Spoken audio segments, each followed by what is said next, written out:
Ngayong araw po ay meron na naman akong ipapakilala sa inyong produkto ng Aljay Agro-Industrial Solutions Incorporated na kung saan po ito po yung ating magiging katulong sa atin pong pagsasaka. Ito man ay palay, mais, gulay, sibuyas at iba pa pong mga itinatanim natin sa ating mga sakahan.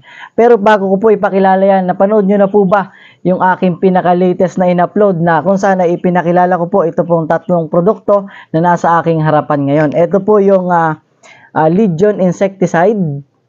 Ito nung pangalawa po, ito naman po yung Galtero. Ito po yung systemic foliar fungicide para po sa mga namumulang dahon ng palay.